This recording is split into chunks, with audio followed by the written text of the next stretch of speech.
नाही बाबा, हे उपकार नाही आहेत. तुम्हीच तर शिकवलं होतं ना का आपलं कुटुंब लय गरजेचं असतं आणि त्याचं रक्षण करणं कुटुंबाच्या सदस्यांचा समजत मोठा धर्म असतो. आणि म्या माझ्या कुटुंबाचं रक्षण केलं.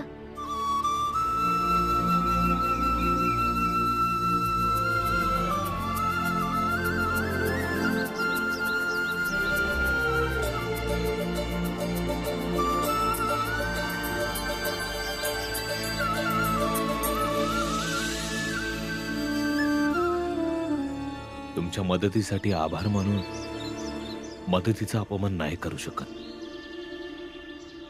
म्या काय बी नाही केलं. जे बी केलं हाय ते भीमने केलं हाय. जेव्हा आम्ही इथं येत होतो तेव्हा आम्ही महाराजन शेठच्या गोष्टी ऐकल्या आणि तिथूनच आम्हासने चंपाचं खरं रूप समजलं आणि म्या तिच्या मालकीनला घेऊन इथं आले. तरी भी तुम्ही मदत केलीच. तुमचे हे उपकार आयुष्यभर नाही सरणार. आणि सरता बी कामा नाही. आणि हे तवाच होऊ शकल जेव्हा तुझी जबाईला तुझ्या आयुष्यात आणशील. भाऊ, जिजाबाईशी लगीन कर. ती आयुष्यभर तुला साथ देईल. वय रामजी, ही तीच बाई आहे जिच्या बद्दल आम्ही तुझ्या समोर लग्नाचा इशय काढला होता. आज हे ना तुला समजलं बी आहे ना, एवढ्या मोठ्या संकटातून बाहेर बी काढलं. मला वाटत नाही की यापेक्षा चांगली संधी तुला दुसरी कुठली मिळेल. करून घे लगीन तू. भाऊ, कारण भले काय बी असू, पर तू लग्नासाठी तयार होतास ना, तर मग कर की लगीन. वय रामजी भाऊ, घ्या करून लगीन. रामजी, तुला हिच्याशी लगीन करायलाच हवं. हो रामजी, मला माझे पाप धुवायचे आहेत. मला माफ कर. मी एका चुकीच्या मुलीसोबत तुझं लग्न लावून देत होतो. सगळं काही तयार आहे. आज याच मंडपात लग्न करून घ्या. लगीन आजच होईल, पण ह्या मंडपात नाही. एका नाचणारीने सोडलेल्या मंडपात नाही, तर माझ्या दारात लगीन होईल. आणि तिथूनच अगदी मानानं ती आपल्या सासरी जाईल, रामजी भाऊंच्या घरी. वय, हे बी ठीक आहे. तर चला लवकर जाऊन लग्नाची तयारी करूया. हा,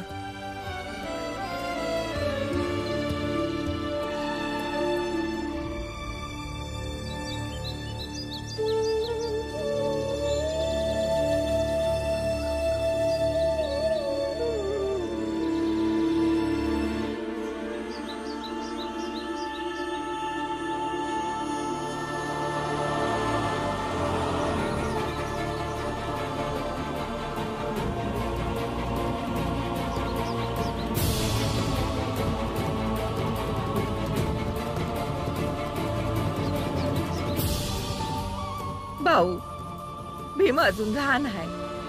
मोठ्यांचं कर्तव्य असतं योग्य निर्णय घ्यायचं. भले मग त्या निर्णयाने पोरं आनंदात राहतील, नाहीतर दुःखी होतील. कारण की लांबचा विचार केला तर कळेल की येणाऱ्या पुढच्या काळात ज्या गोष्टीनं भीमाला दुःख झालंय तीच गोष्ट त्याला योग्य वाटू लागेल. चल चल, लगीन कर बाबा.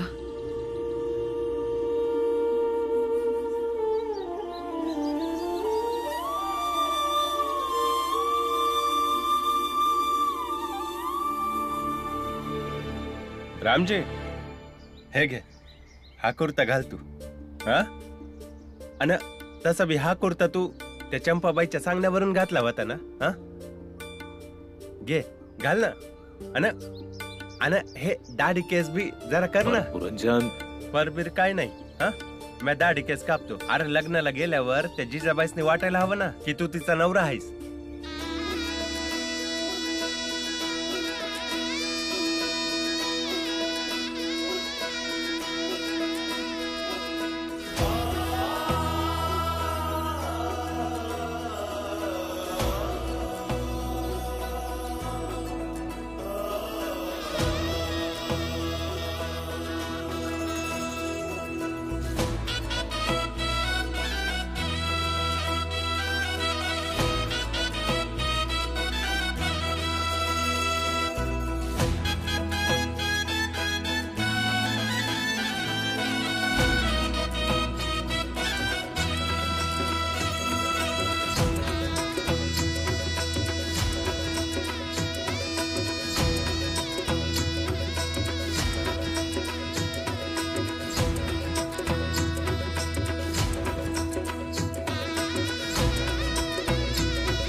माझ्यानंतर तुम्ही दुसरं लगीन कराल, वचन द्या मला.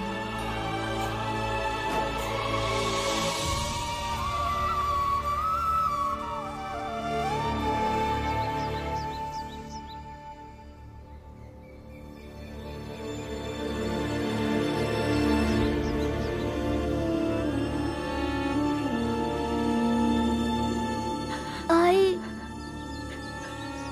तू का रडतीयस? बाबांचं दुसरं लग्न करण्यासाठी जाता जाता तूच तर वचन दिलं होतस ना, मग आता का रडतीयस?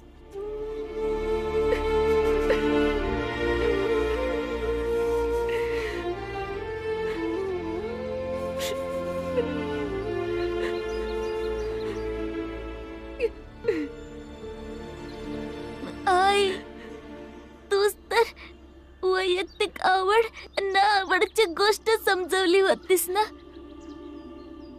आणि आता तूच स्वतःच रडतेस. जर तू असं रडणार तर म्या काय करायचं? मग म्या बी रडायला लागत.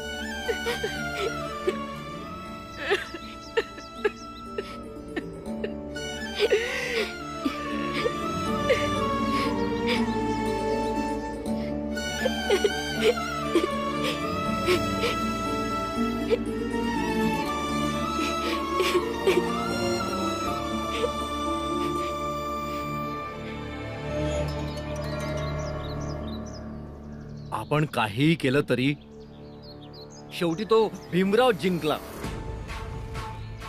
विद्यालयात शिकवण्याच्या विषयापासून बापाच्या लग्नापर्यंत सगळे निकाल त्याच्याच बाजूने लागलेत. कंटाळलोय मी या भीमरावला आता. बरोबर बोलता शेठजी. मला तर असं वाटतंय त्या भीमराववर कोणत्या ना कोणत्या देवाचा आशीर्वाद नक्कीच आहे बघा.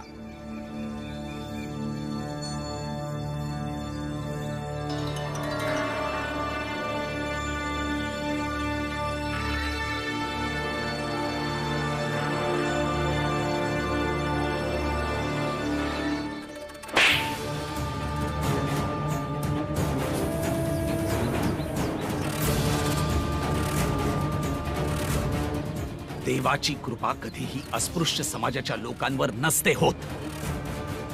म्हणून परत अशा अशुभ गोष्टी करू नकोस माझ्या समोर.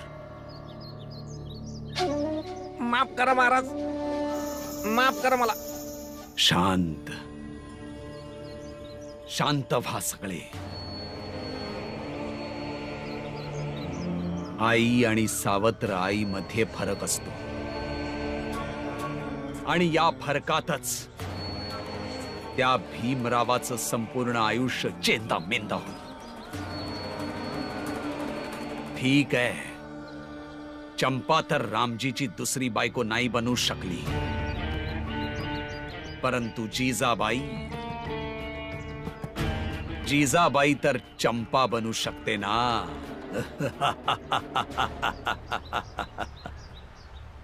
भाऊ, चल घरला जाऊया. वय, चला समदे घरला जाऊया. नाही, आपण भीमला घेतल्याशिवाय घरला नाही जायचं.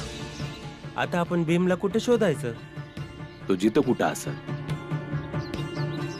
बरोबर बोललात तुम्ही. मी अभि तुमच्या सोबत येणार.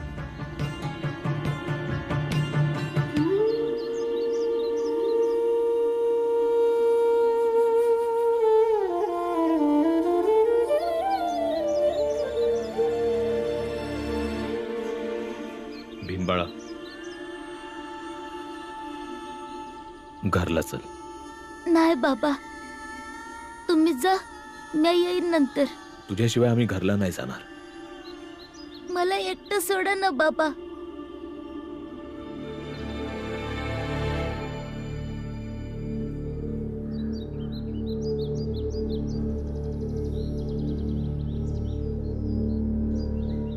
आम्ही तुला एकटं सोडण्यासाठी नाही आलो भिवा. भिवा? भिवा मला फक्त माझी आई म्हणायची, तुम्ही नका म्हणू. आणि मला नाही यायचं घरी. भीम ठीक आहे, नाही हाक मारणार भिवा. पर मुलगा तर आहे ना आमचा तू, म्हणून तुला एकटं सोडून नाही जाऊ शकत. भीम बाळा, समद्यांची काळजी योग्य आहे. घरी चल बाळा. बाबा, तुमच्याशी एकट्यात बोलायचं आहे.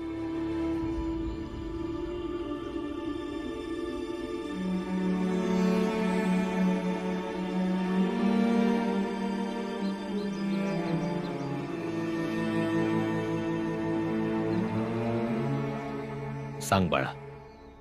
इथं नाही.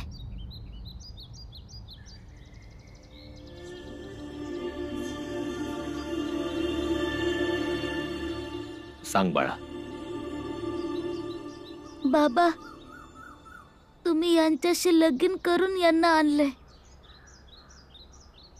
आणि यांच्याशी वाद घालण्याची माझी अजिबात इच्छा नाही. म्हणून तुम्ही यांना घरी घेऊन जा.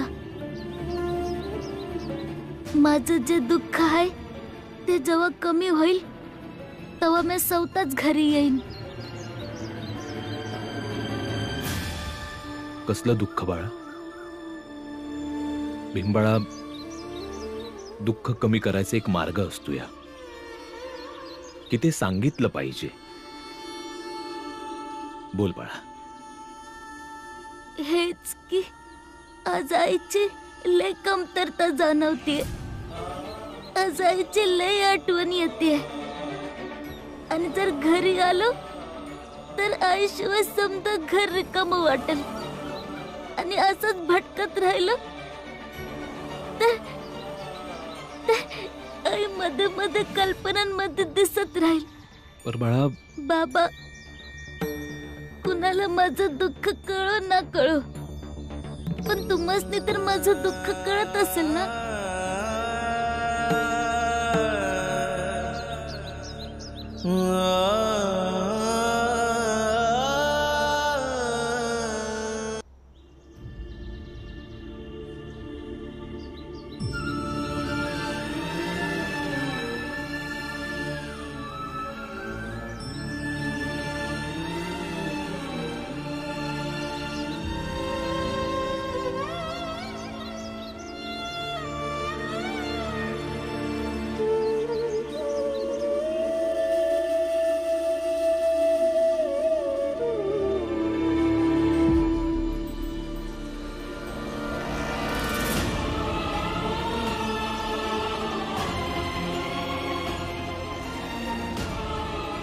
समद्यांनी घरी जाऊया. पर भीम इथं रातभर कुठं राहणार? त्याच्या आईला भेटणार.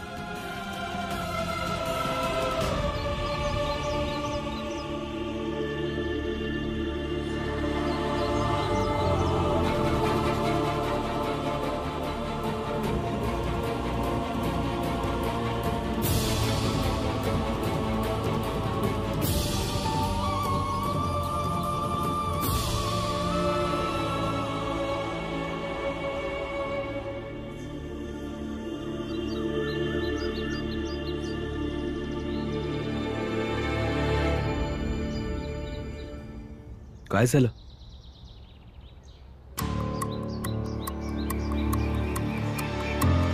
मला ठाऊ नाही तुमच्यापैकी किती लोकांचं किती मन होतं मला या घरात आणून सून म्हणून स्वीकार करण्याचं. पर आता तर मी या घरची सून झाली आहे. या नात्याने माझं बी तेवढंच हक्क आहे की म्या बी या घरात तसंच यावं जसं बाकीच्या सुना पहिल्यांदा आपल्या सासरी येतात. नाही, मी समजलो नाही. ताई, तुम्हासनी तर ठावं असेल ना की आपल्या भावाच्या बायकोला घरात पहिल्यांदा असं आणलं जात नाही. वय ताई,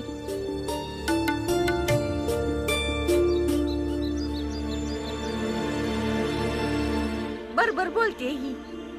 अनेक बाप होण्याच्या नात्यानं मी हेच म्हणू शकतो की माझ्या मुलीला बी तोच मान सन्मान आपुलकी मिळेल ज्यावर तिचा हक्क आहे.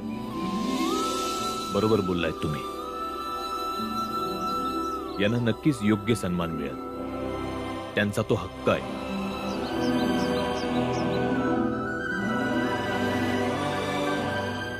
मीरा,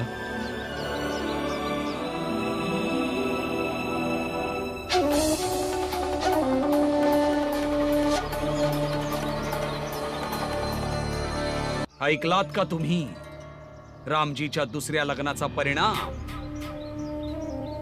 पहिल्याच दिवशी भीमराव घराच्या बाहेर फेकला गेला, आपल्या लोकांपासून दूर गेला आणि आता भटकतोय. पण महाराज, असं तर तो रामजी आपल्या मुलाला समजावून परत घरी घेऊन जाईल. तर आणू द्या ना पंडितजी.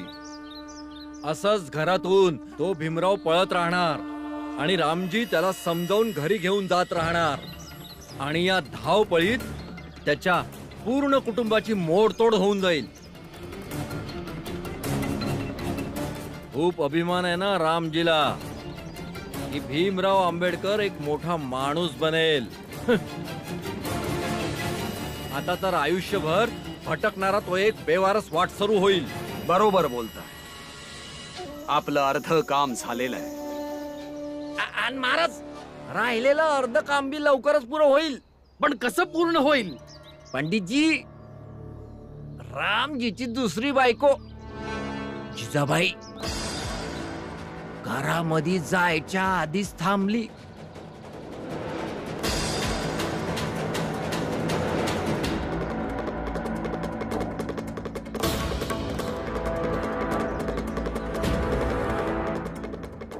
आणि राहिलेलं थोडंसं काम जिजाबाईची ती नातेवाईक पूर्ण करेल जी तिला इथे घेऊन आली होती. उद्या तिला आमच्याकडे घेऊन या. जशी आज्ञा महाराज.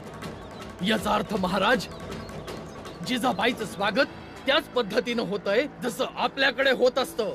फक्त भीमाबाईचंच नाही,